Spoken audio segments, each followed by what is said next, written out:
Assalamualaikum warahmatullahi wabarakatuh. Saya Isnita Agustin, NIM 934200719. Di sini saya akan menjelaskan mengenai apa yang dilakukan seorang account officer untuk mengetahui kredit tersebut layak atau tidak. Kemudian, apa yang harus dilakukan seorang account officer jika ada kredit macet akibat pandemi COVID-19 yang mengakibatkan nasabah dapat melakukan cicilan sesuai waktu yang telah disepakati.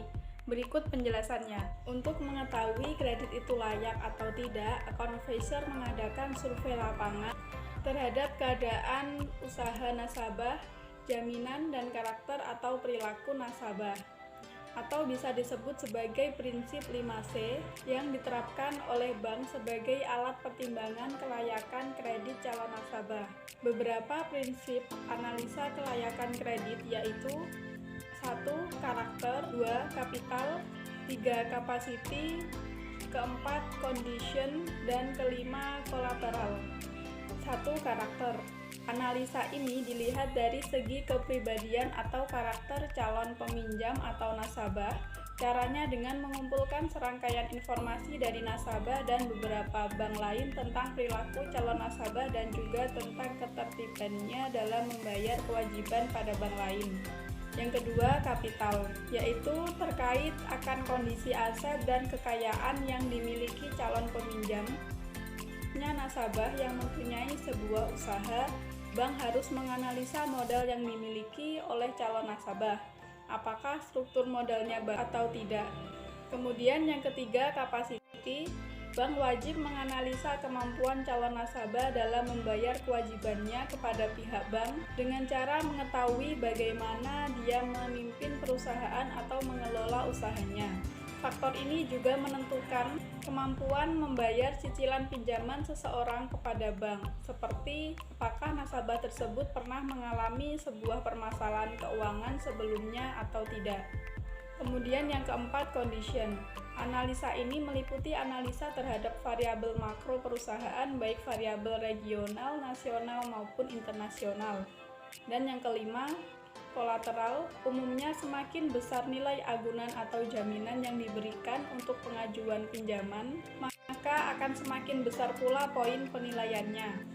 Jaminan calon nasabah yang tidak bisa menutup kemacetan di masa depan, bank bisa saja menyita aset yang telah dijanjikan sebelumnya sebagai sebuah jaminan. Selain 5P, prinsip yang digunakan oleh lembaga keuangan dalam memberikan kredit adalah prinsip 7. 1. Yaitu personality, yaitu kepribadian dari calon peminjam yang mengajukan kreditnya, di mana melihat bagaimana keseluruhan kepribadian nasabah mencakup sikap dan perilaku sehari-hari. Yang kedua, party, di mana calon peminjam dimasukkan ke dalam beberapa golongan yang terkait dengan kondisi keuangannya. Biasanya pihak bank mengklasifikasikan nasabah berdasarkan modal yang dimiliki, kepribadian, loyalitas, dan lain sebagainya. Dengan adanya perbedaan klasifikasi dan golongan ini, akan ada perbedaan pula dalam pemberian fasilitas kredit nantinya. Kemudian yang ketiga, purpose, yaitu apa tujuan dari calon peminjam dalam mengajukan kreditnya pada lembaga keuangan. Pihak bank perlu mengetahui untuk apa dana tersebut akan digunakan. Kemudian yang keempat, prospek, yaitu bagaimana prospek dari usaha yang dijalankan oleh calon peminjam. Kemudian yang kelima, payment, dengan bertujuan mengukur bagaimana kemampuan bayar dari calon peminjam. Prinsip payment dilihat dari sumber pendapatan nasabah, kelancaran usaha yang dijalankan, hingga prospek dari usaha tersebut. Yang keenam, profitabilitas, di mana pihak bank melihat bagaimana memperolehkan keuntungan atau laba. Kemudian yang ketujuh, protection, di mana mengacu pada jaminan yang dapat diberikan oleh calon peminjam. Selain jaminan berupa barang seperti aset rumah atau perusahaan, protection juga dapat berupa jaminan asuransi yang dimiliki oleh nasabah. Beberapa cara yang dapat dilakukan untuk menangani kredit macet adalah sebagai berikut. 1. Dengan rescheduling atau penjadwalan kembali. Diberikan kepada nasabah yang kreditnya sudah jatuh tempo dan bermasalah. Masih ada tunggakan bunga dan pokok, tetapi debitur saat kredit jatuh tempo sudah tidak mampu untuk melunasi tunggakan bunga ataupun pokok, hanya mampu membayar biaya untuk memperpanjang kredit. Tetapi di sisi lain, nasabah mempunyai karakter yang baik, jaminan yang masih mencukupi, dan masih mempunyai usaha atau sumber pembayaran yang jelas ke depannya. Penjadwalan kembali ini sebagai penyelamatan kredit yang dilakukan dengan melakukan perubahan terhadap jadwal pembayaran atau masa tanggung yang dapat diikuti dengan perubahan besarnya angsuran ataupun tidak. Selanjutnya yang kedua dengan reconditioning, yaitu persyaratan kembali diberikan kepada nasabah yang kemampuan bayarnya bermasalah, baik dikarenakan usaha debitur yang dikelolanya tidak berkembang ataupun dikarenakan ada faktor lain seperti penurunan gaji, tetapi masih ada sumber pembayaran yang jelas. Harga taksasi jaminan debitur masih mencukupi dan karakter debitur baik, sehingga diberikan penyesuaian pembayaran baik pokok ataupun bunga yang disesuaikan dengan kemampuan bayar debitur.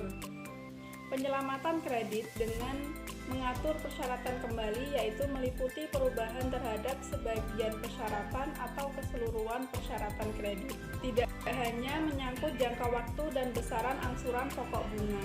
Reconditioning dilakukan dengan menyesuaikan terhadap situasi yang dihadapi atau permasalahan yang dihadapi debitur.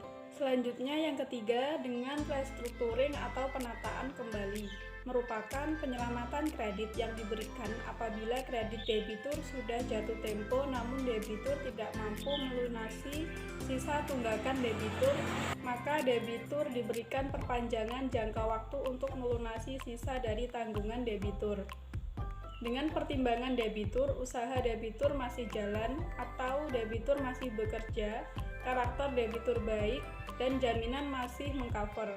Penyelamatan kredit dengan cara mengubah seluruh persyaratan kredit termasuk bila memungkinkan mengkonversi tunggakan baik pokok maupun bunga dengan menjadi pokok pinjaman. Perubahan tersebut bisa meliputi 1. Perubahan terhadap suku bunga kredit. Perubahan ini umumnya seperti penurunan suku bunga kredit. Perubahan ini diberikan karena pertimbangan kemampuan bayar debitur menurun. Yang kedua, perpanjangan pada jangka waktu kredit. Perubahan ini diberikan pada debitur yang kreditnya sudah jatuh tempo tetapi debitur tidak mampu melunasi dengan pertimbangan lain debitur mempunyai kemampuan bayar. 3. Perubahan pada tunggakan kredit. Perubahan ini umumnya berupa pengurangan tunggakan kredit baik pokok ataupun bunga kredit. Dan yang keempat, penambahan fasilitas kredit diberikan dengan perhitungan usaha debitur masih jalan, kemampuan bayar ada, dan jaminan mengcover. Kemudian yang kelima, konversi kredit menjadi penyertaan modal sementara. Itu tadi penjelasan dari saya mengenai analisa kelayakan kredit dan mengatasi kredit macet. Sekian, wassalamualaikum warahmatullahi wabarakatuh.